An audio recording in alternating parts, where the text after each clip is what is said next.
time. All right, guys. So, guys, let's get into our seminar. All right. Today, guys, it's about top-notch sleep. All right. So today is about sleep. This is kind of a very big deal. What do we got? We having volume issues already. Can everyone hear me pretty well? Yeah.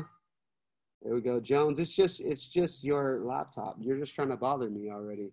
Huh? All right, guys. So top-notch sleep seminar. Okay. So this is about you guys understanding sleep and its value a lot more. All right. Meet some people. So you guys understanding sleep and its value. Sometimes, especially with sleep, people don't understand the importance of it. And it's a major, major factor in your guys' health, right? And that's what I want to make clear by the end of this, how important it really is. And then I'm going to give you guys a lot of tools, a lot of strategies, a lot of things that you guys could apply to your lives. You know, if you've taken my seminars, I always try to give you guys really practical things that you could take away and implement right away, right? And it's just about getting you guys to understand these things. And I'm going to talk about things you could do during the day and then kind of preparing and setting up like a sleep strategy at night as well, right? And then by applying certain strategies, techniques, tips, and tools that you guys could actually use, okay? And first off, it's sleep. When you combine exercise, nutrition, and sleep, that's like the total package right there. But most people, like, you could be on point with your exercise and on point with your nutrition, and then you're still not getting results because sleep is the major problem for you. That's how powerful sleep is and how important your sleep is. So you have to have all of that intact and make sure that your sleep is super, super like important to you. You have to strategize it. We all have workout plans. We all have nutrition plans, but majority don't have a sleep plan, how to get really good quality sleep, right? So that's how I want you guys to think of that. Like, that's how important your sleep is. And when you combine those things together, exercise, nutrition, sleep, man, you could get really significant results for yourself, because lack of sleep is linked to like immune failure, system failure, obesity, depression. So all of these things could be linked back just to sleep. So sometimes it's like we try to cure those things or to help those things by going to exercise first. We always usually go to exercise, then we go to like nutrition, but then we kind of like don't really think about sleep and how important that really is. But it is a major factor. And that's why I want to kind of stress this today and hope, I know with our members here in the Palm Springs location, I sit down with a lot of people and actually come up with plans like this, and people that start implementing this have huge, huge changes in their bodies, just physically, fat loss, muscle gain, alertness, focus, like so many benefits just from switching up their sleeping. And that's what I want to share with you guys. And one thing, like the a kind of a different approach that I take to sleep as well is like, because I can't just tell you guys like, oh, sleep 8 hours, or like, I can't just like add more time to days and stuff like that. So that's not the approach that I take to sleep. It's more, okay, you're given 5 hours. Okay, can we make that the best 5 hours possible? Or maybe some people, you only get 6 hours of sleep, you know, that's all you're going to get. Like, there's no way possible that you could get 8 hours, right? So, gotta get a divorce to get 8 hours of sleep. So you remember, that's my approach. It's like, maybe some of you might get 8 hours or 10 hours of sleep, but it's poor quality sleep, right? You have the hours, but it's not good quality. Okay. So that's how I want you to look at it. Whatever you're given, we're going to make it as best quality as possible. All right. That's going to be our approach today, and kind of how we view this. And that's a little bit different than what you'll probably hear other places. Right. But first off, guys, what is sleep anyway? Like, right. That's a good question to ask. Okay. Like, what is this thing, sleep, that we do at night? It's just like we close our eyes, we waste 8 hours and have weird dreams that we don't even remember the next day. Like, what is really happening during sleep? it is recovery and repair, right? So the moment you open your eyes in the morning, you're in what's called a catabolic state. You're in a state of continuously breaking yourself down. So you wake up, you're just burning through your energy, you're just tearing yourself down, just moving and operating yourself. Just everything we do, blinking, me moving my hands right now, I'm catabolic. I'm breaking myself down, just moving all day. When you go to sleep at night, you're in an anabolic state, a state of building yourself up, building your body up, right? And that's where repair happens, where your body builds muscle tissue, and mostly and that's when it produces hormones, right? So your hormone production. So like men, if you're not getting good sleep, your testosterone is going to be low.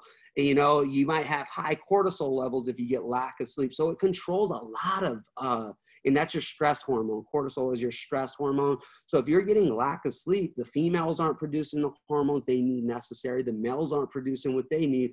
And that is kind of what has wrecked our American society, because we just work. It's like glorified to be like a worker, lack of sleep, like I'm just a grinder, right? That's how we kind of view things. But we don't want to view it like that. We want to try to get as best quality of sleep as possible and really have a good sleep strategy for ourselves, and just understand that when you sleep, that's that very important time to build yourself up, right? That's when recovery happens, repair happens, hormone production happens. So to think that that is a waste of time or irrelevant, oh man, that is totally like the wrong way to view it. You should be developing a strict regimen to get the best sleep possible for yourself. You know what I mean? Even if it's just 5-6 hours, you should still try to strategize how to make that the best quality that you're able to get. So that is mainly what sleep is for, right? And then today, guys, I want to talk about mainly not getting more sleep, getting the best quality sleep, what you're given. And I'm going to go into how to optimize sleep, you know, and create a sleep strategy. So some of you probably have some form of strategy right now, but then you'll be able to implement these type of things. And I just want to, by the end, teach you guys tips, strategies, tools, things that you could apply to start getting that strategy in order. And then things that you could add to your life to increase the quality of sleep for yourself. So that's what today mainly is optimizing sleep, whatever we're given, right? Whatever time you're given, making it best quality as possible. And then developing a sleep strategy and understanding that just like your nutrition plan and your exercise plan, you definitely need a sleep plan, especially if you're someone who's been working out very hard, just busting your butt. You're sticking to your meal plans, and then you're not seeing the result. The missing link for you could be sleep, right? So that's how serious it could be, right? So if you've been doing everything right and you're frustrated, the missing link could be sleep. And that actually is linked to majority of people, right? Like I said, when people have immune issues and constantly getting sick, it's usually linked back to sleep. When people, obesity, right? Not being able to lose because your hormones are all out of whack because you're not getting sleep, right? Your body's not repairing, not recovering. Depression, sleep. You're constantly in a wore out state because you're never in recovery mode, right? So guys, I'm going to cover like things to do during the day to increase your ability to have better sleep. Then I'm going to go into strategizing a plan at night, right? And then we'll go into like tools and stuff that like I use, that people I know use, and to increase it. So guys, the number one thing right here, so when you wake up and you start your daily schedule, it's daily sun exposure, right? So immediately, like when you wake up and the sun starts to coming out, trying to get daily sun exposure, right? And what does that do? It wakes the body up, right? It sends signals for hormone production, right? The sun influences melatonin, right? So it influences melatonin by just exposure to it. So when the sun comes up in the morning, you get up and you get exposed to the sun, that's going to start producing the melatonin hormone. And melatonin is a hormone, right? So that's what that is. And when you get up, it's going to help. That sun exposure is going to keep your body in a rhythm, circadian rhythm. So that controls like your sleep and wake cycles, okay? So when the sun comes up, that signals your body that, oh, it's time to get up, it's time to get alertness, it's time to get active, right? And then when the sun starts to go down, then it starts that signal of, oh, this is relaxation time, it's time to shut down a little bit. But most of us, we don't really get out in the sun in the day, right? We don't really get out. So we're always kind of in a wore down state. So you want to actually get out in the morning, get that signal to your body that you're up, you're alert, right? So then so you have a good sleep, like wake and sleep cycle, okay? So by the time you go to bed, then once the sun starts to go down, your body actually knows like, oh, it's time to actually go to bed. So sun exposure, right? Getting in the sun every single day in the morning when the sun comes up, even if it's like 20, 30 minutes, it doesn't have to be long. It's just getting that direct sunlight, right? Just so you get that signal to your body to wake up, so it gets into full awakeness. And then by the time the sun goes down, that's when you start getting those signals and your body starts to actually slow down. It starts to get the signal to slow down, right? Well, bright light, hell, let me read that fully to get us going. Yeah. So like a bright light, you want direct sunlight, natural sunlight is definitely key. But they even have like you could manipulate your brain by, they do like red lights and stuff. So some people actually install like red lights in their car, right? So when you flip on the lights and you could drive to work, red lights in your eyes, and that'll simulate like the same thing as the sun, you know? But just remember, direct sunlight is going to be the best. All you have to do is go drink your water and your protein shake in the sun for 15, soak it up real quick. You know what I mean? And lucky for all of us, like we're in Texas or we're in California in the desert area, we got access to the sun, you know what I mean? So not everyone has that, you know, so we could just get out there, and the way that it's beaming out here, we could soak it up in 10 minutes and be feeling good, you know? So definitely that's a right away in the morning when the sun comes up, just go out for a walk, you know what I mean? If you're already working during your break, go out and just do a quick minute stroll, because you want to start preparing during the day for good quality sleep. You know, and that starts by getting that awakeness, that signal to your body to waken up, right? And then, guys, throughout the day, the next thing is to have a caffeine curfew, right? Have a cutoff time for caffeine, right? Because some of us get very stimulated off of caffeine, right? Like, so if you have it at like, they say most of the time your cutoff should be about 4 p.m. for most people, right? So 4 p.m., like that's your last like stimulant, like coffee, teas, all of that, because you don't want that staying in your system for hours and hours. And then what, you might have to go to bed at like 9, 10, and you still have that stuff, just, it's a stimulant. So your nervous system is just firing, you know, you're in this fight or flight system, right? So that's something that each individual has to analyze too, because maybe some people you need to cut off at noon because you're super sensitive to caffeine or stimulants, right? So you have to analyze that for yourself and know what your body can handle, but you need a cut off time. So when you are going to bed, you don't have all of that stimulant in your system, just firing off your nervous system, right? Because you're not going to be able to go to bed, right? So make sure that you have some type of caffeine curfew for yourself, so that's just not staying in your system. Like you definitely don't want to have like a coffee at like 5 when you're super sensitive. You know, you have to be in bed at 9, and then you're spending like 2 hours just like staring at the ceiling. You know what I mean? And then, you know, you got to wake up in the morning. You know, I've done that before, and then I'm just sitting there like, why did I do that? You know what I mean? And I'm mad at myself. But then like, so have some type of plan, like, hey, once noon comes, like no more. But because you're being intentional with things now, like that's just a rule that you set for yourself, right? So throughout the day, have a curfew. And then, guys, for you guys, it's working out. You know what I mean? Definitely working out for yourself, because one, it's going to wear you down. When you work out and you stimulate yourself, you're going to wear down. So when you go to bed, you're actually going to be tired and want to go to sleep, right? And all of you guys are working out. But also what happens, obviously, cortisol is more common in people who are overweight and not active, right? So if you're working out, it's going to control your cortisol levels, your stress hormones. Okay. So if you work out and you're feeling good, right? And then you try to go to bed, you're going to feel good. But if you didn't work out and your cortisol levels are high, you're going to go into bed at a very stressful level. So trying to get your daily workouts in, one, it fatigues you, so you're tired, but also it's going to help regulate cortisol levels, so you're not going to go be stressed out at night.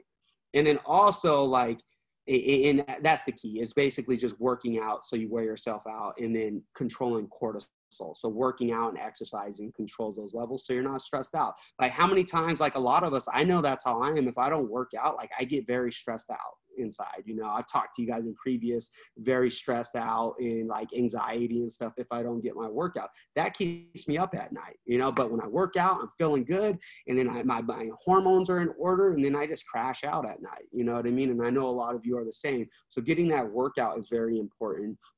And then also, guys, you guys already do this too, but it's eating healthy throughout the day, right? Eating healthy throughout the day, and trying to avoid alcohol, right? So let me talk about just eating healthy. So throughout the day, you're just eating good quality foods, right? So just remember, like I've told you guys in past seminars, that food is linked to, you know, mental disorders and stuff. It's linked to depression, to anxiety. So if you're eating processed foods and junk foods and all this, your body is just in a state of just inflammation and just wreaking havoc, you know what I mean, on yourself. But when you're good at putting good vitamins in, good minerals, good quality, whole foods, nutrient dense foods, like you guys are eating, like you guys know you should be eating, then you're going to feel a whole lot better throughout the day. And then by the time you go to bed, you're going to feel awesome, right? There we go. Let me see. I got a message. There we go. If we work out in the morning, but we have stressful days at work, should we work out again at night? Don't overwork out, right? Don't overwork out. You could do yoga. I like that. I like a walk as well, right? So you could do something else. So if you do your extreme workout in the morning and stuff, but then by the time, like, maybe you work all day and then people just pissed you off, and you know, you're just like fired up again, which can happen, you know what I mean? Which can happen. It's totally understandable. But then you want to go on like a walk or something. You could do yoga, something, but you don't want to just keep breaking yourself down like these type of workouts over and over again, because eventually you're going to probably be more tired, and that could increase cortisol level. And if you do, you got to have a very good nutrition plan for yourself. You got to be eating good quality foods. So you can work out twice, but make sure you're really fueling your body for that second workout. But if you like yoga, you should do that, or if you like a nice walk as well, you know. But definitely doing something else that's less stressful on the body is going to help. So a nice walk around or yoga is going to definitely help, you know. What's going on here? Sorry.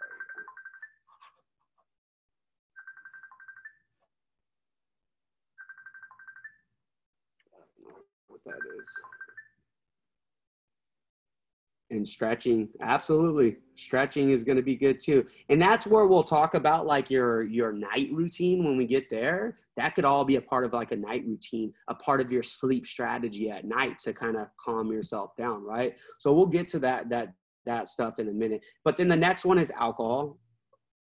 Alcohol is just, I'm not just going to target alcohol. Like, obviously we know that if you drink at night, it is sugar, and it's sugar stores as fat. But the main thing as far as sleep is the alcohol is a stimulant still, right? It's a stimulant. So it's gonna fire off your nervous system, right? So it's gonna fire off that fight or flight. It's gonna get you into a state of like just fighting. So you don't want to be in that state. So that's why you just want to avoid alcohol, because it's at night, especially, it's bad. Right? So you're not going to be able to sleep because your nervous system is just firing in fight or flight mode. And then you're going to go to bed, and then all that sugar is just going to store as body fat. That just sounds like a recipe for disaster right there, right? There you go. Oh yeah. So drink at breakfast, you know, get your morning drinks on. Like, don't go telling your coaches I said that either. Like, hey, Ryan said no drinking at night, but morning is approved. Oh, that's awesome. So though, guys, those are things throughout the day, right? So in the morning to just get up, get in some sun, that starts off you get your circadian rhythms and your melatonin production going, right? Start like that. And then you want to have that caffeine curfew, especially if you're a sensitive person to caffeine, right? Everyone's different. Some people could like drink coffee and then go to bed, like, I don't even know, but everyone's different. But then some people, it's like you have caffeine and you're up for like 10 hours, like firing, so that's something that's individualized. You have to know yourself, and then guys, work out, something you guys already do, staying active, right? Get that big workout. And then when I work out, I'm talking like hit the weights, like are like crazy workouts that are going to push you, right? And then guys, eat healthy, avoid alcohol. Those are daily things just throughout the day that you could do, okay? It's going to aid, so you're preparing yourself for the night time, and then your body's ready. The next thing, guys, is going to be things to do like before bed. So this is where the sleep strategy comes in, right? I'm really curious on what you guys are writing here, because I feel like it's going off of drinking at breakfast, 5 a.m. shots before class. See that I'm recording this too. They're going to hear everything I say. Just kidding, guys. I'm just kidding. No drinking at all, period. All right. So guys, the next thing, we're moving to things to do before bed. This is like a sleep strategy. Like I told you guys, we have our training strategy, our exercise strategy. We have our nutrition strategy. But how many of us have a sleep strategy? Probably not too many of us, right? Exactly. Casey Jones, got one. Only a couple people, like a small percentage of people have a sleep strategy, like something that they do every day, like a ritual to get ready for bed, right? So I'm going to give you guys tips on this right now. So before, like say you're coming off work, you're entering the house, these are like things that you start to do. It's going to be like prep mode. Like I'm getting ready for bed. I'm getting to calm my system down so that I can increase the best quality of sleep. Okay. So guys, the number one thing is like TV, social media before bed. There's a couple things about this one, but I'll go into the first one. It's exposure to artificial light at night. It's scientifically proven to elevate cortisol levels and to suppress melatonin, right? So the best plan of action is to give yourself a screen curfew to be off of your devices at least 90 minutes before bed. Avoid screen time 90 minutes before bed, okay? And I feel like someone just messaged me something like that, right? Takes me 30 to 45 minutes to get ready for bed. Casey Jones, you're my problem. No, that's good. That's good. So, so you have a strategy. But guys, like I said, you have a TV and a social media curfew. So the best approach and the thing that's scientifically the best is 90 minutes before sleep. So like say your bedtime is at 9:30, then at 8 you want to shut down. You don't want to expose. And the main thing is there's two things with screen time, especially with social media. The first thing is it's the artificial lighting, right? So the blue light, it suppresses melatonin, right? Which, like I said, is the hormone that's going to aid you for bed, right? So if that hormone gets suppressed, then it's not going to send the signals to your body to go to sleep, okay? So you're going to struggle, right? So, and then your brain is just on fire and you're going to be up all night because you're just sitting there with this light in your face. And then the second thing with social media is just the negativity on this thing. People are going to piss you off, right? So if you're like going to bed and then you're just scrolling, and everyone's got their opinion, they all got something to say, right? And you're just reading it. We got to be honest with ourselves. Most of these people get us mad, and you're just like, I can't believe they said it. You can't, what? And that is what's going on with your emotions. You're getting yourself riled up by seeing it. So like avoid that. So one is the blue lighting. We don't want to suppress our melatonin hormone, but then two, we don't want to get angry or upset before bed because that's going to be hard to, exactly. There's unfollow. You could snooze people for 30 days. You know what I mean? There's all kinds of cool stuff you could pull out on people. They don't even know, you could unfollow, stay as friends. They don't even know you unfollowed them, So there's all kinds of things. And like, that's what I always tell people. Like if you if people aggravate you, you do have control of that, right? So you can unfollow, you can snooze them, you have options to avoid that or to go around that. So if you're like that and you get riled up, you need to avoid the screen, you need to avoid the social media and the television, right? And I also, with the television, I recommend not having the TV in your room, right? So if you're going to bed, like, it's like you have a big old TV there, that's just radiating blue light. But also you're gonna be like, the next Netflix show, you finish your episode, nobody just like watches one episode anymore, because the next one in 10 seconds it starts again and you're hooked. They got it all figured out. So like I said, you got to create that sleep sanctuary for your sleep, right? So like, your bedroom is for sleep, and the other thing, we know what the other thing is, all right? That helps with sleep too, right? So you just keep it to sleep, right? That's all it's got to be set up for. Your room should just be ready for sleep. That is it, right?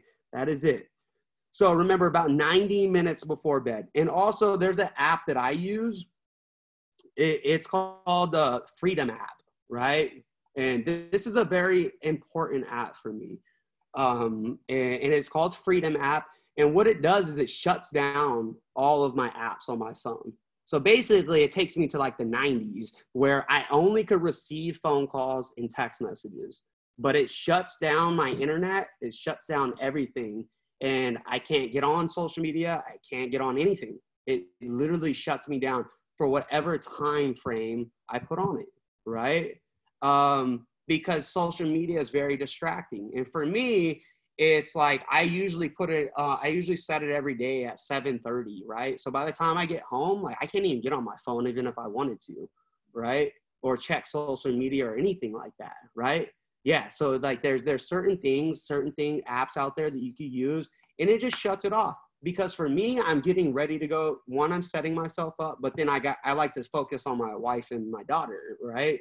Instead of just like scrolling through stuff. So like, that app is very, very beneficial, right? And it's a cool app too. Say you have a project or something at work and you need to like focus, you could shut your phone down, put that thing aside, and then crank it out, right? So I love that app, and it's called Freedom app. That's the one I use personally. I think there's a lot of different ones out there, but I use it for personal projects so I can shut things down, but then I really use it a part of sleep strategy, right? To just shut things down, period, okay? And I love that app. And then, guys, number 2, so after you're not having blue screen and stuff like that, it's taking a hot shower or a bath to relax, all right? Because the hot, it relaxes your muscles. It relaxes your muscle tissue.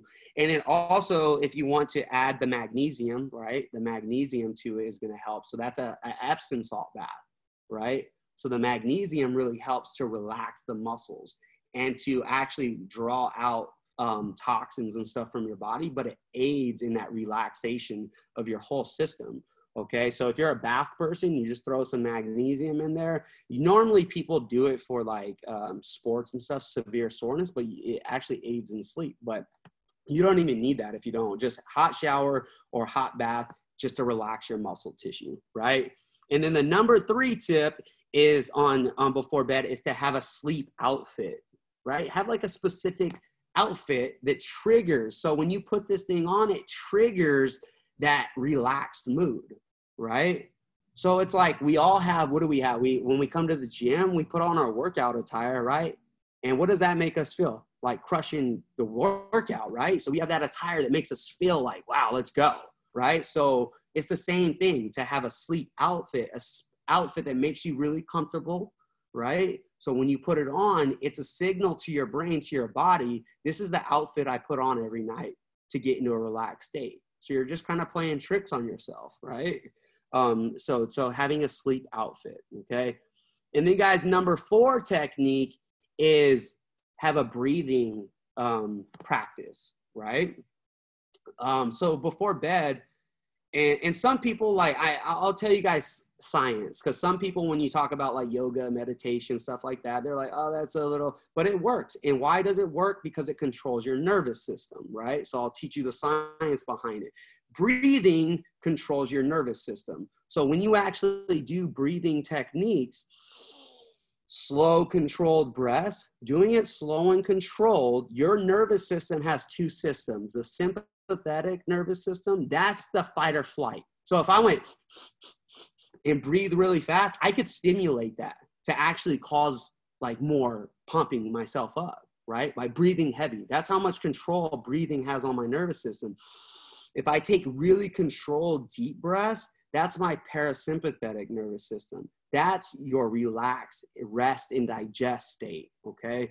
So the technique that I like and simply think it's the easiest, it's called 4-7-8 method, right? So you go 4 seconds in, and then you hold it for 7 seconds. 4 in, hold for 7, breathe out slow for 8. Honestly, you could do like 4 of those and feel a whole lot better. Now, if you just sit there for like 2-3 minutes repeating that, it can change your entire physiology, right? So if you're getting ready to chill out, you could even do that in the shower before you even get out, right? Shower up and then breathe. Yeah, and you repeat that, right? And you repeat it as much as you need. Like I said, you could do that for 4 breaths, 4 in, 7, and then 8 out, and you'll feel it. It's like that fast. Your breath and the way you breathe is very impactful. And most people, it's our automatic system. So we just breathe, right? But how many of us take the time to actually breathe, right? We don't. Most of us don't, okay?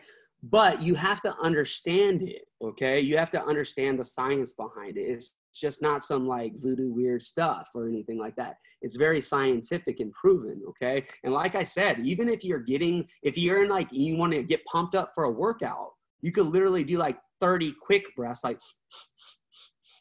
and it's gonna spark like intensity out of your system. It works, right? So the breath is really important. But if you're going to bed, you want to do those deeper breaths. And my favorite one, there's a lot of breathing techniques out there. I just feel like this one's very simple, and I've tried a bunch of them, and it's just 4 seconds in, 7-second hold, and then 8 out slow. And if you do that, it feels amazing, right?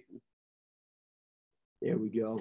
So that's a breathing technique, guys, breathing technique. And just remember that it's controlling your central nervous system, right? That's just proven. And if you do that, say you're like laying in bed, and I know, I'll give an example too.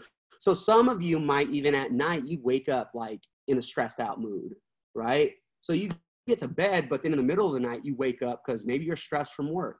If you are that person, that's where your breathing techniques are going to aid you. So then you would just sit there and then just do your breathing technique, control your system, and then you're going to go back to bed. But you have to take control of your nervous system, right? By just doing breath work. Super powerful. And then guys, the number 5 one here is going to be a cool environment, right? A cool environment. They say 68 degrees is the ideal temperature to do at night, right? And it's called thermoregulation. So all of our bodies are different, right? So some of us are super hot at night, some of us are cold, but they say like 68 is a neutral position, and then your body will adjust itself. It'll regulate itself from that point to actually have comfort, right? That seems pretty cold for me, you know? So like in some might be at that point, and you might have to put on some socks, you know, to warm up. Some of you might have to take clothing off. I don't know, but they say that is the best temperature because you're in a cooled state. But if you're hot, you're definitely not going to get good quality sleep because your body's just overheating, right? And then at night, but they say also too, that's why it's important to take a hot shower before bed, because you actually make your entire system hot. Then when you come out, even if you're in higher temperature in your household, it's going to feel cold, right? And you just tricked your system right there. So the heat of a hot shower really helps, right? Yeah, and then I see the electric bill. Yeah, you know, that people are like 68, bro. You trying? Man, nope, not happening. I agree. You know what I mean? I agree. I'm just giving you guys the science. You know, you got to decide what you want to do with it. You decide what you want to do with it. Okay. Then, guys, the next one Number 6, this one's very vital. All right. This is black out your room and keep it dark as possible. So you got to black out your entire room, right? So they have blackout curtains that you could put over any type of window. You don't want any, I'm talking so dark, you can't even see your hand in the dark type of black, right? You have to black this thing out, right? So I'm lucky at my house, I have like automatic things that go down over all of them. They go down and it seals it, like you can't see anything, period, you know?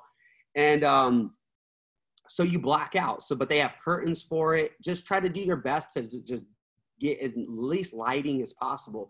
And especially like also with your phones, putting your phones in like a separate room or in the bathroom. Yeah, keep it dark as possible. You don't want any lighting to come in at all. Like I'm talking like you don't want to see your hand. And if you'll get just this one shift, if you could get darkness in your room, you're going to sleep like a baby, right? You're going to be out just from this change. Okay. So I highly recommend making it dark as possible. And that's so that no lighting comes in to throw off your brain while it's sleeping, right? So it's getting that lighting in that always throws you off because if you go to bed and then there's lighting coming in, it's going to be harder for you to get into your REM sleep, the deeper state of sleep. But if it's pitch black, it's not going to throw your brain off. So when you get into those deep states, your body's going to be able to actually function and to recover how it's supposed to. So block out all of the lighting from your house, okay? And then guys, number 7 is like before you, actually I'll go to the number 9 because it goes with the blackout. So the next one would be a sleep mask, okay? Yeah, let me see here. We got some comments also help people. Yeah, it helps keep your house cool, you know? So we just talked about the AC bill, you know, investing in blackout curtains. I mean, nothing gets in, so your house stays cooler. So like the desert people, you'd be smart just to oh my gosh, Jones, don't post this stuff, all right? So you're blocking it out, right? And then, like I said, during the day, like that's what we do. We have the automatics throughout all the household. So it blocks out, no sun could get in, you know, and it keeps the house really cold. And then when I want to go to bed, the house is cooler. And then it's super dark. So it's pitch black. It's a great investment to get blackout curtains just all around. You know what I mean? Just for the coolness of your home. Okay. Then the next tip is going to be using a face mask, a sleep mask. So like I said, I already have the blackout curtains, but then you could get a mask that goes over, you know, to sleep. And I use mine's just called sleep mask. So they have some, I like the ones that have like the holes around the eyes so your eyelashes don't like touch anything. So, but getting a face mask is huge, right? So it's super comfortable. It goes off and you don't see anything, but it's about the darkness, you know, having the darkness so that your body could get into the deepest sleep as possible, right? Because remember, guys, some of this stuff could seem crazy, right, to do and try, but guess what? It's not crazy because your sleep is that important, right? And some of you guys, you're only able to get 5-6 hours of sleep. That's it. Like you can't add more sleep to it. So you doing whatever it takes to get the best quality sleep is going to be how you're going to make the biggest impact, right?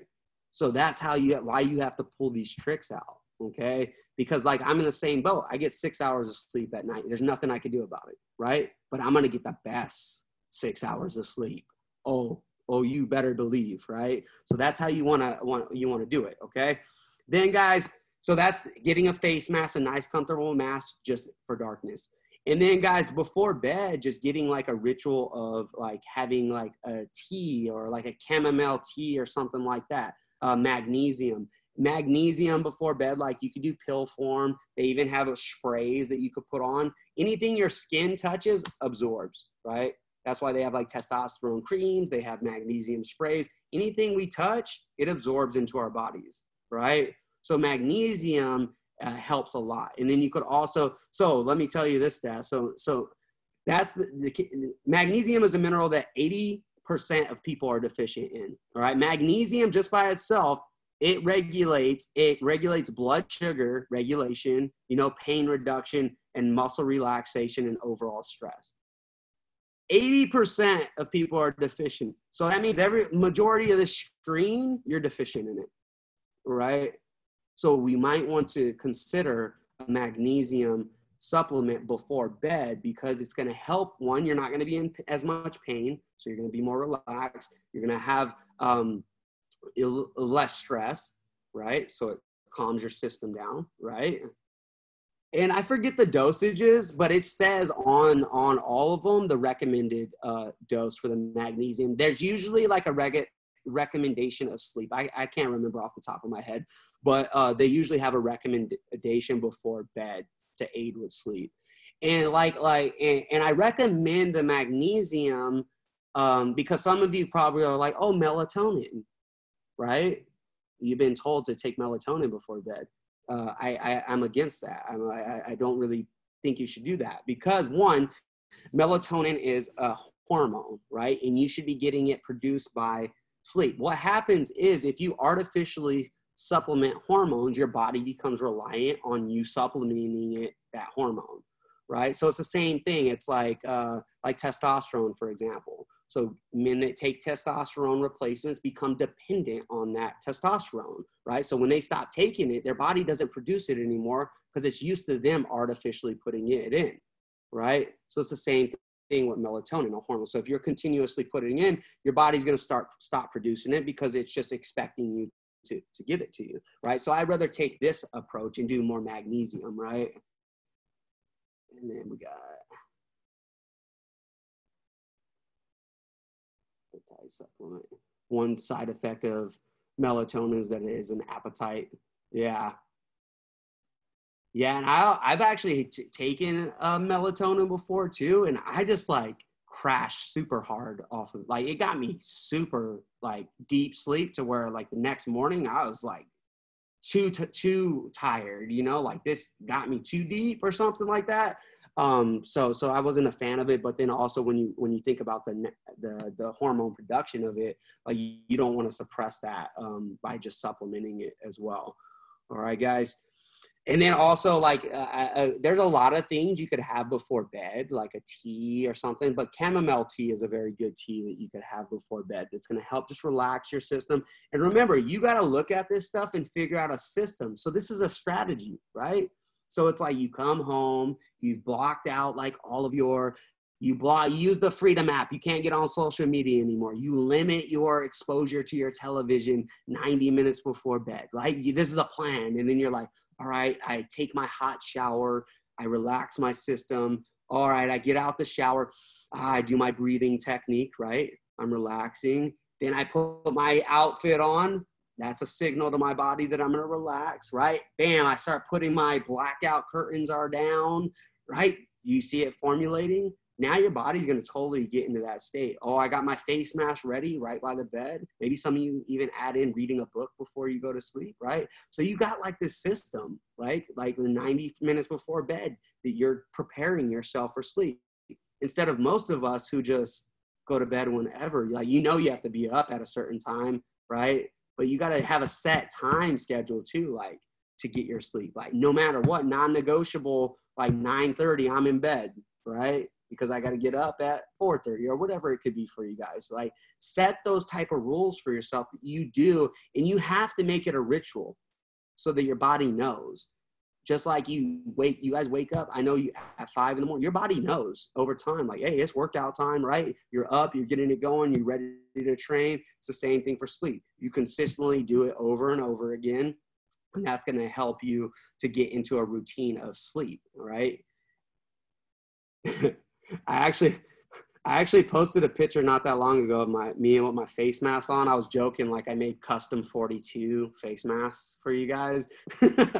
But yeah, it's goofy to wear a face mask. Like people look at me like, you wear a face? Yeah, because I don't care. I'm about results. I'm about performance. I'm about getting things done. I could care less what anyone thinks about how I look, right? I don't care. It's about us getting the results we want. Right? I need the best sleep possible. Why? Because I only get 6 hours of sleep. And guess what? My 5 a.m. team, they expect me to have high energy, right? So they're counting on me. My squad needs me, right? So I don't care. I'm putting my face mask on. I'm doing it all because I got people that rely on me. That's more important to me, right? So I'm going to make sure I'm energized and ready in the morning, right? No matter what. So it's like formulating that strategy. And you guys have other things too. You got to get your sleep because you have to be up in the morning to prepare your kids and get them ready, or you got to be a high performing machine for your job, right? You have to get results, right? So you have to do whatever it takes all around. And sleep is going to help you get there because it's that important. It's not a waste of time. It's going to help you recover, repair, and it be a machine, right? And then here's some tools, guys, that I want to talk. So there's sleep aid tools, right? Quick question. Yep. Quick question. Speaking of too much, how much is too much sleep? Yep. Is that a thing? That is a thing, you know? That is a thing. Too much sleep. And when we wake up from too much sleep, groggy. So I'll cover a couple things on that. So too much sleep, for sure, right? So like I was saying, it's about getting the best quality sleep. There's people that get like 8 hours of sleep and feel like crap every day, right? Because it's not even good sleep. So you're in and out, your brain's disrupted. You just have the time. You're just laying there, you know, you're in and out all the time. There's a lot of people like that. We're trying to get as good quality sleep as possible. Some people will, they say 6 to 8 hours is like the ideal time, right? Anything beyond 8, they say you get too deep of sleep and then you feel like crap, right? And I think that's true, right? Everyone's different though. Like it depends on your lifestyle, your body, everyone's different. You got to test it out, you know? But historically, in the way science has said, it's usually 6 to 8 hours is all you really need. And if you go beyond that, you just get too much. And then like you can so I get 6 hours of sleep, but I usually nap mostly every day, right? So we could talk about naps because people are probably curious about naps. Naps are amazing, but you gotta listen to your body, right? So if you're feeling if you get your good sleep at night and then in the middle of the day, you're like feeling it, like I need a nap, you take the nap. Your body's sending a signal to you saying, I need to just recover for a little bit, right? And all you really need is, 20, 30 minutes and you will feel rejuvenated and ready to go, right? And they say not to go into, because within 90 minutes, you're in deep REM sleep. That's when it's like you wake up and you're like, oh, I can't even, you basically went into deep mode and then force yourself up and then you're exhausted. I kind of do that sometimes, but I also, my body doesn't respond like that. I don't feel the groggy. I feel more alert, but most people, they get 90 minutes and you basically want to keep going for 8 more, you know what I mean? Or get a full sleep. So, but most people, it's about, 20 to 30 minutes, quick nap. And then your body just rejuvenates and you feel good and ready to go. But when naps, just listen to your body. Listen to your body. If you have signals, some of us, like a lot of days I feel fine. I don't even need it, but then there's other days where it's like, whoa, my body starts to wear down. Then it's like, it's just a signal. It's just a signal. Nothing's wrong with you. It's just telling you, hey, I need to recover a little bit and I need to rejuvenate and just get into a comfortable spot, get into your, try to simulate your routine a little bit, the same routine, and get relaxed and get that nap in. So guys, I'm going to go over some sleep aids, tools, and tips. Just a bunch of little things that like I played around with, that I've experimented with. I'm like an amateur biohacker, so I like getting little tools and being like a geek with science and stuff, and seeing what works, and then like epic fails and then major successes. It's just like a part-time thing I do. So number 1 is the Freedom app, guys. It's the Freedom app. Like I'm telling you, that is a game changer for me. Number 1 is that Freedom app. Like that thing will shut your phone down and turn it to an old school razor. And like, that's pretty cool, because 1, it helps me. Like, I know I'm not getting on social media because it shut my whole phone down. I can't scroll anything. I can't look at an email. I can't roam the internet off my phone. So what do? It's done. That's over.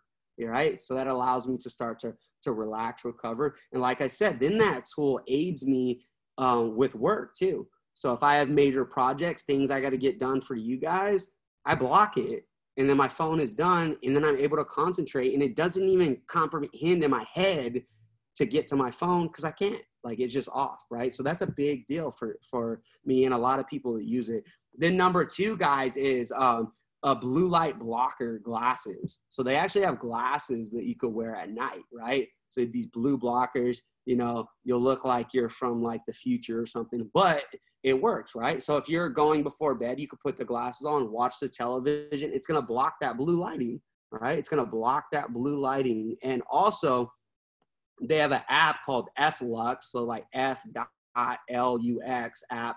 That is a thing you could get on your phone, or you could get it on your MacBook, and it'll activate, and it'll basically have like yellow lighting. It won't have the blue lighting. It'll shut down the blue lighting. So whatever, if you're working late at night, you're not getting that blue lighting in your face. It'll shut it down, right? So that's a cool app to do. A lot of our phones and stuff actually have access to that now because it was such a problem for people. You know, so basically it's F-Lux, F and then .LUX. That's it, app, F-Lux, right? And then I got a question. So I'm going to answer the question before I move on here. So those are just the blue light glasses. Yep. Opinions on reading with a Kindle before, rather than a book. The blue light. They most, like, especially the updated versions, I believe that they don't have the blue lighting on it. That's why it has that different shade of light. It's very like dark on it. Most Kindles don't, but I would prefer you actually read a real book, you know, but I know that's kind of hard, you know, because you don't go, you don't want the device in your face, you know what I mean? That they could have lighting on it. I'm not sure about the Kindles. You know, I have one, but I usually read a book before bed and stuff too, because I like that feel. It's just like kind of isolating from devices and stuff like that. But I also don't think that the Kindle is as like having your phone in your face, because if you notice, the Kindle is a very gray like shape. It's totally different lights in there. And I think they did that intentionally because most people read before bed, right? So I would look into that. Like, to be honest, I haven't with that, but if you can do a book, a regular book. And then do we have another one? And then, if you do use the Kindle, you could get the blue light glasses and look at your Kindle, you know what I mean? But I don't think the Kindle has the blue lights in it, you know, so I wouldn't even think I would have to worry. Casey Jones could probably Google it right now and let us know. There we go. Yeah, so your changes to yellow color at a time. Yeah, so most of our devices, because it was wreaking havoc on everyone's brains and stuff, they automatically added that to a lot of devices where it automatically just does it at night, you know, which is really cool, especially Apple. Most Apple devices will do it for us.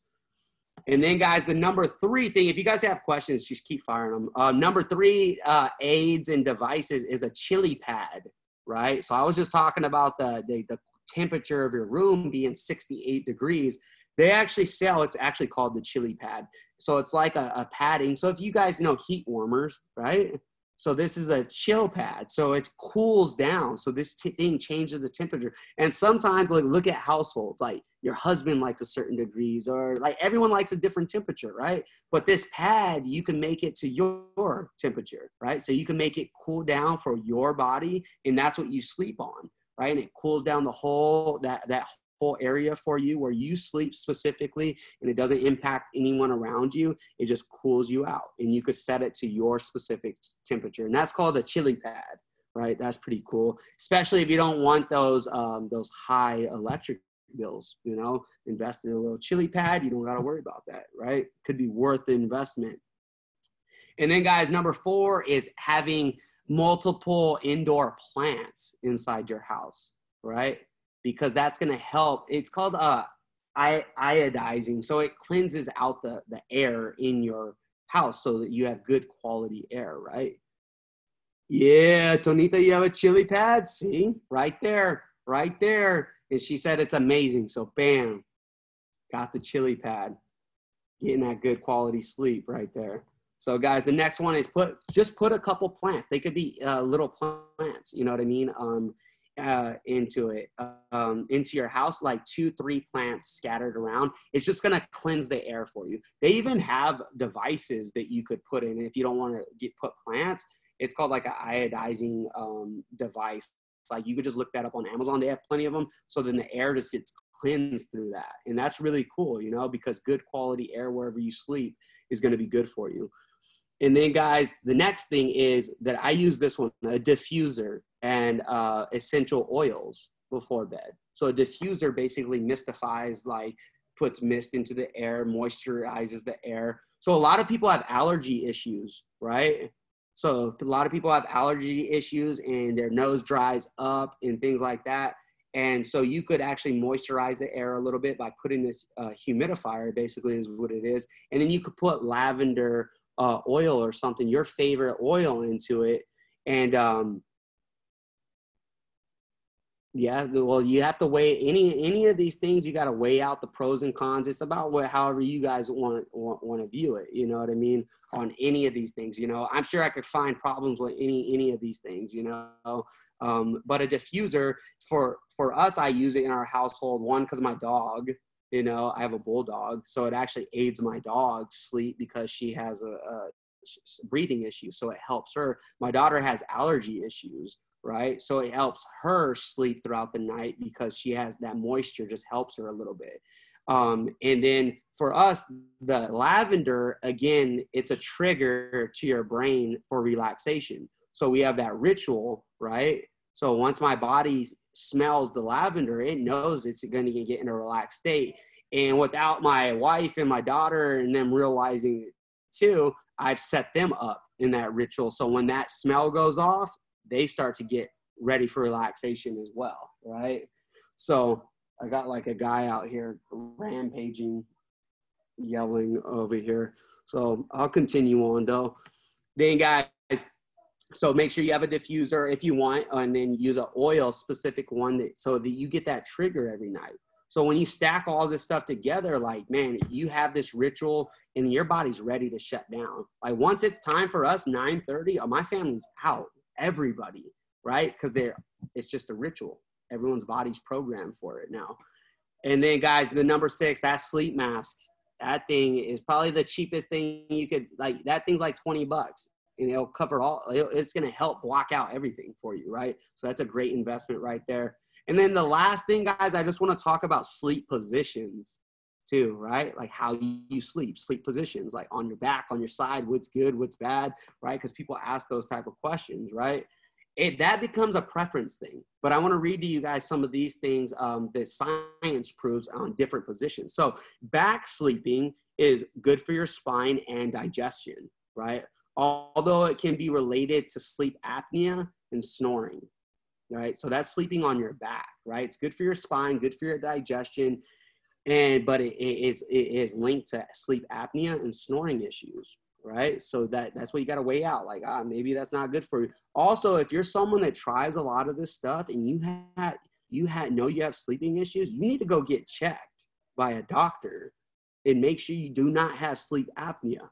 Right? And what is sleep apnea? You stop breathing in the middle of the night, right? So you go to bed, you literally stop breathing. Some people will stop breathing like 200 different times throughout the night. That is going to impact you like tremendously. One, lack of sleep, but you are not getting oxygen into your body. That is dangerous, right? So if you are someone, I just recommend, if you know you have sleep issues, please go to your doctor and get checked out, because you might need a sleep apnea machine to aid you, right? So please take that serious if you know you have an issue with this stuff. And then guys, the next one, front sleeping, right? Sleeping on your stomach, right? So they say it prevents snoring, right? But you have to be careful. A lot of people strain their back and their neck by sleeping on their stomach. And that's the major thing about it. And they say if you sleep on your stomach, then you should basically have one knee up, opening up the hips. That'll put less pressure on the spine, okay? So like I said, everyone's different. There's not like a sleep on your back is perfect or whatever, but they do say the side sleeping position is the best position, right, overall. So it's one of the most common position, and it's the most natural position, right? And it's good for, they say good for digestion and elimination of heartburn. But it doesn't put any pressure on the spine, right? It doesn't put, you don't have trouble breathing, strain on the neck, things like that. When you're in the side position, you could put a pillow between your legs, right? And that aids your position. So they say the best is to be in a side position, right? Because it's the most natural position for you to sleep in, right? But like I said, everyone's different. You're gonna have to find out what works for you, but you should know the pros and cons of each position and just find out what works for you, right? Yeah.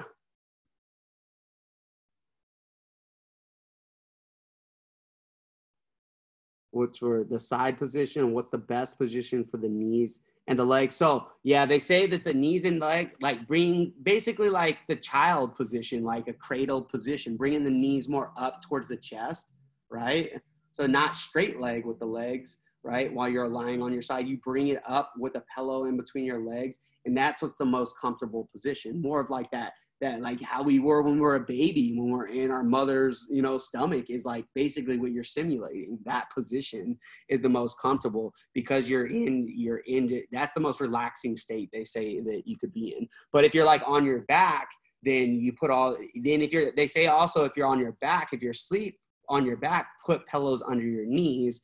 That's going to raise up your knees and reduce the pressure on the lumbar spine. Right. So you could like use pillows and all this stuff to like manipulate whatever works for you, Right. Oh, man. Yeah, guys. So those are the sleep positions, right? So those are some of the tips, guys. So that is basically everything I have to discuss with you guys on sleep, right? So that is like everything I've ever learned in the history of sleep right there. Just give it to you guys, right? So I hope you guys learned a lot because like I said, this took me a long time to develop this type of stuff because coming from, I've always done really early jobs, right? And I'm not able to get the sleep. And I know a lot of you are in the same boat where you're not able to get as much sleep as like you'd like. So like the approach of getting the best quality sleep over getting like quantity more, that's the best approach, right? That's the best approach that you're going to have for yourself, is to do whatever it takes to work with what you're given. Because some of you are even getting less, maybe 4 hours of sleep, 5 hours of sleep. I've worked with so many people where they started to get change, fat loss, muscle gain, better quality work because of changing their sleeping habits. This stuff is very important, right? Like I said, just like you guys developing your exercise routine, we do your nutrition routine. Set up a sleep strategy for yourself. So every night you have this ritual for yourself, right? And that you are preparing yourself for the best sleep because it's so powerful.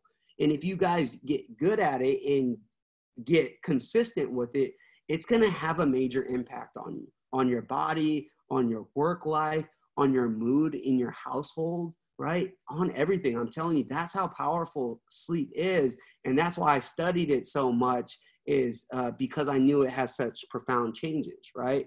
And then it could change everything. It's going to change your household. We all want to be high performer. We all want to look better. And we all want to perform in our jobs and our duties, whether it's in our actual work or in our household as parents and spouses. We all want to operate in this one little thing, just sleep. Be creating a strategy for yourself could do that for you guys, right? So, and like I said, guys, I'm going to, once I'm done recording, it'll load. I'll post it on the pages for you guys, and I will send this. Like, I'm sure I said all kinds of other stuff that you guys took notes on, but I will send this blueprint. This is like a print that I have for myself, and you guys will be able to see it. So I'll make sure you guys get the blueprint and the notes that you guys will be able to visually see. And I hope you guys learn about sleep and why it's important. I hope you guys understand the importance of it. And I hope you guys understand that you need a strategy. You got to take this serious and the type of changes it can have on your life. So I hope that like in a week or so, you guys are like messaging me like, my sleep is amazing. Like I tried this. That'd be awesome. So just like experiment with things, see what works for you. A couple of these things could just have profound changes on you, right? So guys, thank you guys for joining me tonight. Happy Friday to you all.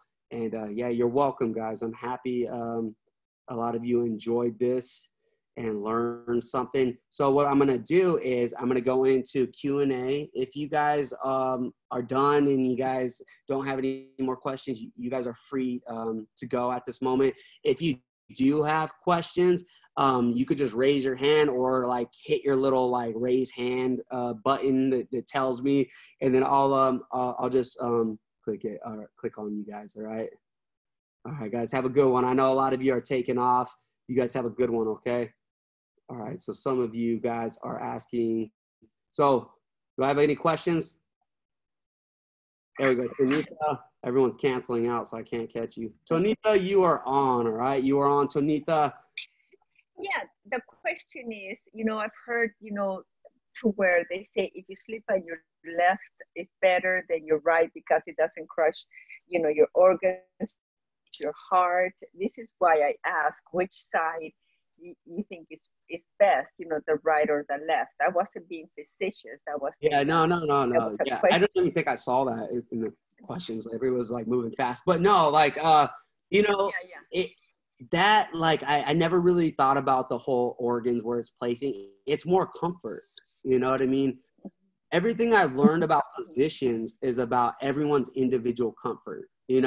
And sometimes like I shift throughout the night and I'm on my left side, my right side, but I'm going to go to the side my body's telling me to go to, and it's natural for me. I'm not going to force to just stay in one position, right? Because that's going to make me uncomfortable. I'm not listening to my body. I'm usually on my left side or my right side. It really doesn't matter, and it's more just how comfortable I am in that moment, right? And I'm going to shift where my body tells me. If it's uncomfortable, I'm going to get into a position where I'm comfortable. And that's where like, I think the whole debate on like best positions and stuff, it's preference, you know what I mean? And like I said, some people sleep on their back perfect and they don't have any issues. They sleep phenomenal, no problem. And hey, that's good for you. Some people are on their stomachs and there's no issues at all. Hey, like everyone's different, we all have different physiologies, different body types. So it's just different for everyone. But I would just say like shift where your body wants, because that's going to aid you in the most natural sleep. So if your body's saying shift to the right, just get to the right, because you're going to go back to the bed. Exactly. That's where your body wants to go, right? But if you're like, no, I got to stay here because, my liver and my kidney and you're going to be uncomfortable. The hell with that. That was a good question. Thank you. Any more questions, guys? Oh, I got right here. All right. Oh, there we go. Well, why is it not? Oh, there we go. I got you. There we go. What's up? Yeah, it's me. What's up? Got you. So where do you buy your sleep mask? The sleep mask, Amazon, but they have them. They have them everywhere. You know what I mean? You could go to the store and stuff, but I ordered all mine. I have two. My first one is called Sleep Mask, and I can't remember the brand of the second one. But I can say when I post it on the page, I'll put them. I just don't remember it. But I know my first one is called just Sleep Mask. And I've experienced. They have different ones, and they have really good reviews on Amazon. That's why you could see what works. But I prefer the ones that have the gap, like the hole, like around the eyes.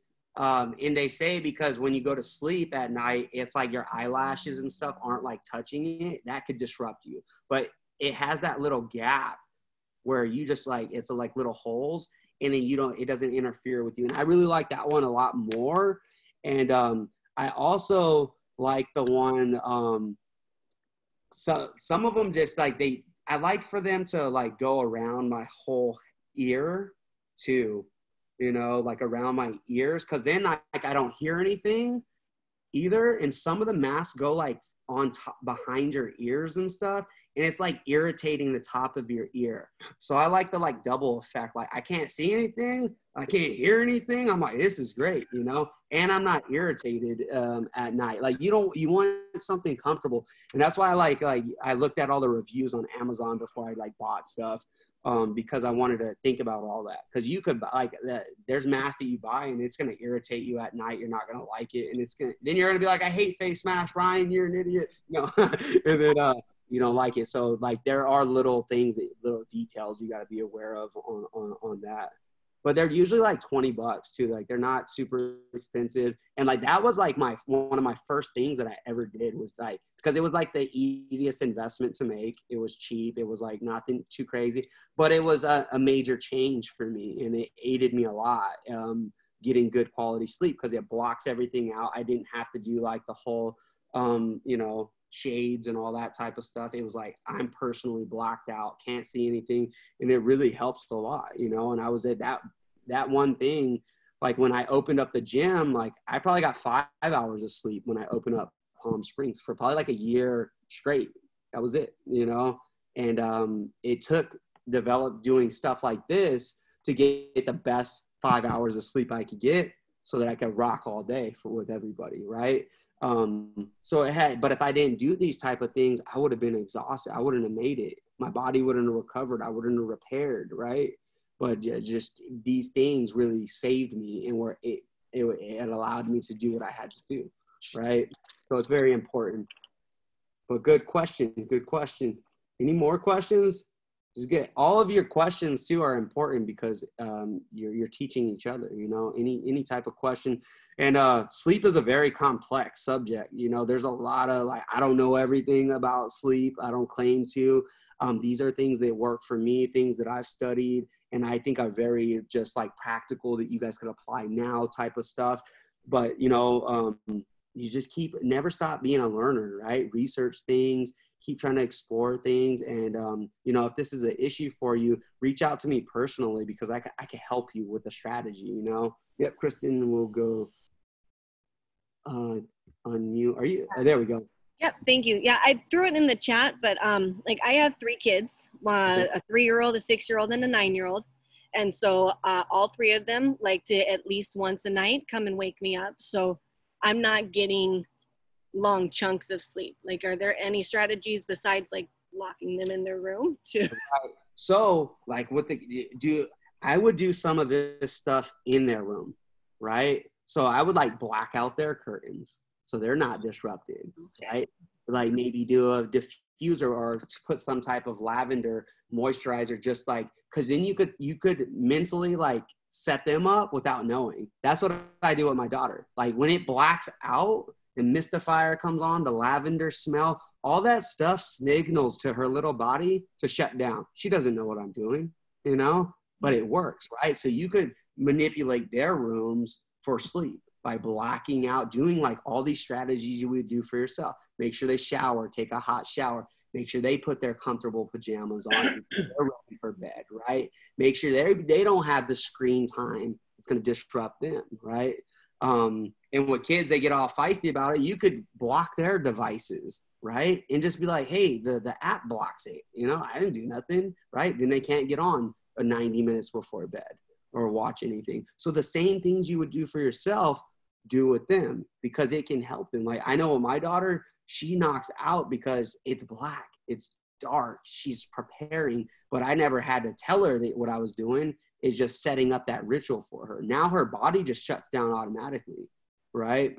So all these things you can apply, like what you would apply to your room, apply to their room, because they're going to get in deeper states of sleep and it's going to aid the kids. Like sleep is huge on them. They need to get their sleep. They need to get their rest. So these strategies for them could have huge results. I actually wish I would have wrote some of the children's studies on sleep here for you guys, but I didn't. But man, like them getting lack of sleep, lack quality sleep. And I would watch like the food that they eat before bed, right? Just like you would watch your food, because that could disrupt their system, right? So if they're eating, you know, sugars or maybe a processed food or maybe just something, you know, I don't know what they're eating, but that could impact their behavior throughout the night, right? So feed them good quality food before bed. make sure they have good hydration, make sure they took a hot shower to relax their muscles, make sure they got their pajamas on that signals rest, make sure their rooms are blacked out, right? And just do, I would apply as many of the strategies you would do for yourself to them as well, right? That was a great question. That was a great question. And like that like I don't, as a parent, like it's super powerful to apply these things to them, right? Because them getting the best quality sleep is going to impact their behavior every day, and also their growth, you know, their recovery, their repair, and how they are acting the next day, right? So yeah, I would definitely apply as many of these as possible. And I know everyone is a parent. A lot of people are parents here, and you guys should do the same. Absolutely. Great question. Thank you. You could put them up for adoption. Stop. Is it too late? Oh, man. Now, Tanita, you are on, all right? Kristen, I mean, you have three beautiful children, I know, and you'll work it out, but I have one husband that cannot shut his mouth, expletive mouth, okay? All night long, I swear to God. He wants to talk about business, about this, that, and the other, the middle of the night, what's going on with the virus, everything that's going on in his head. And he'll nap all day and then wants to talk all night. And I put him in his place a few times, and you know me. But I says, unless you have a sweet nothings to, tell me in my ear, do not talk to me ever at night, please. Please repeat as I respect yours. But still, there's interruptions, and this is not funny because that's the one thing I'm lacking in. It's good sleep. And then, yes, you do get irritated, and when can I get it? I'll try and take a nap in between during the day, but I don't have good sleep because, he's always wants, to talk and what have you. And I'm going like, come on, you need to respect my sleep. When I don't wake you up when you are napping, do the same for me, please. So you have it with children. I have it with one big child. Yeah, that's always the tough thing. It's like controlling the external things, right? Like you could control yourself, but then sometimes there's things you can't control, or you have to try to figure out ways to manipulate it to your benefit, right? So it's like being strategic about it, like, and like as far as the kids, I think like setting up them for preparing them like you would prepare yourself, right? So like them knowing they have a set time, right? Every single night before bed, like the same things you do, they go to bed when you go to bed. So once you start your sleep strategy, they start their sleep strategy, and they don't even have to know. You just get the process going.